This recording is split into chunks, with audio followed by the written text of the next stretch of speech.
नमस्कार साथियों, आज की बात डॉक्टर आलोक यादव के साथ में पुनः आपका एक बार स्वागत है। साथियों, अभी इलेक्ट्रॉनिक चैनलों में और समाचार पत्रों में बड़ा हतोत्साहन का एक माहौल है। उत्साह कतई नहीं है।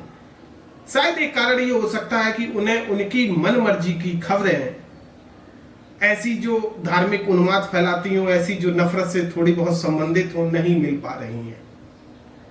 लेकिन इन सबके बीच में इंदौर में बहुत तेजी से कोरोना वायरस फैल रहा है, ये खबर नहीं है। इन सबके बीच में सूरत में अनगिनत मजदूर सड़कों पर उतरकर रोजी रोटी के लिए, अपने घर वापसी के लिए संघर्ष कर रहे हैं, ये खबर नहीं है। बहुत सारे ऐसे प्रदेश के बॉर्डर हैं जहां हजारों लाखों मजदूर घर वापसी के लिए फंसे हैं, हमारे लिए महत्वपूर्ण खबर नहीं है।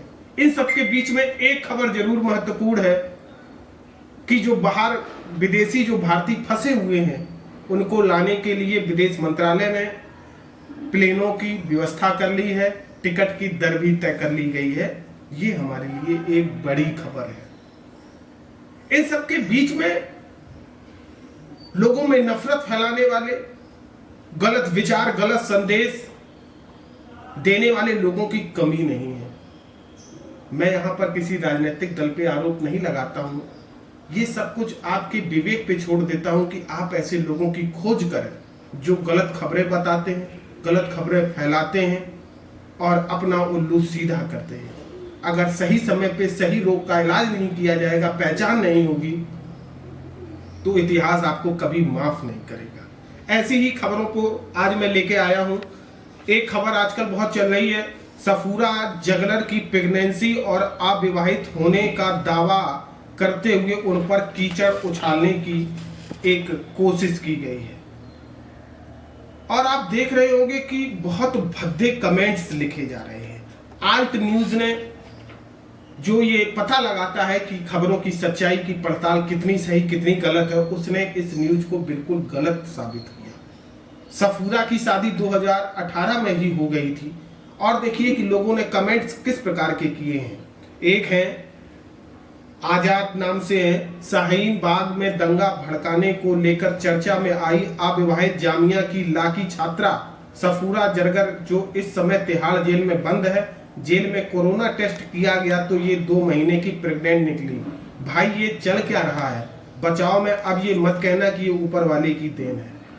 सोचिए, ये मैंने आपको वो स्टेटमेंट दिखाया जो सबसे अच्छा था। इसके बाद बहुत ही गंदी भाषा में आप जरा कल्पना करिए कि एक माँ के लिए इतनी अशोभी घृणित भाषा प्रयोग करने वाले किस समाज के लोग हो सकते हैं और किस समाज के लोग ऐसी घृणित भाषा को स्वीकार कर आनंदित महसूस कर सकते हैं।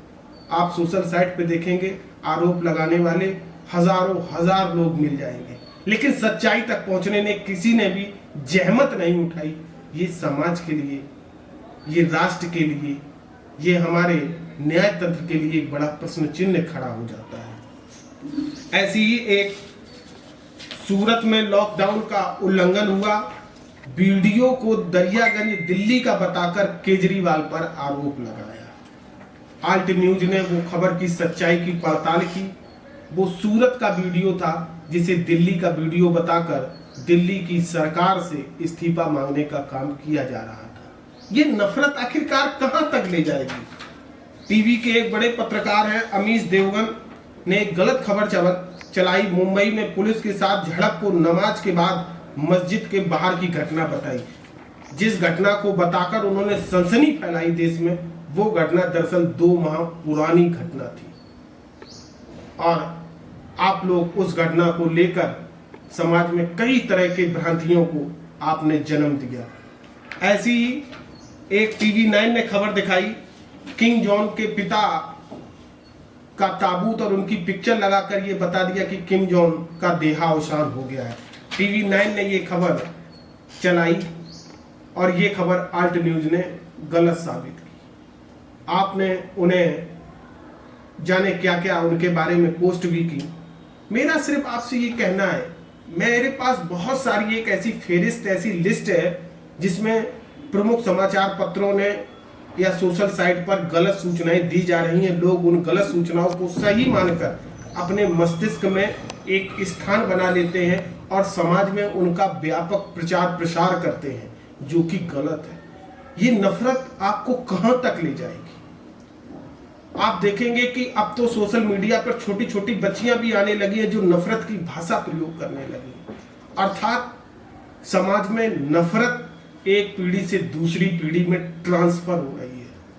हम सब लोग जब नफरत की कोई भाषा बोलता है, अशब्द बोलता है, तो बड़े आनंदित महसूस करते हैं। अभी एक समाचार पत्र में प्राध्यापकों के लिए निठल्ला शब्द प्रयोग किया गया था। प्राध्यापकों ने बड़ा ऐतराज जताया। मेरा आपसे ये कहना है कि कहीं भी कोई भी गलत देखिए, आप उस पर ऐतराज जताइए। आप ऐतराज नहीं जताएंगे तो ये आग आप तक निश्चित रूप से एक ना एक दिन पहुंचेगी, और जब पहुंचेगी, जब आप चीखेंगे, चिल्लाएंगे, तब बहुत देर हो चुकी होगी।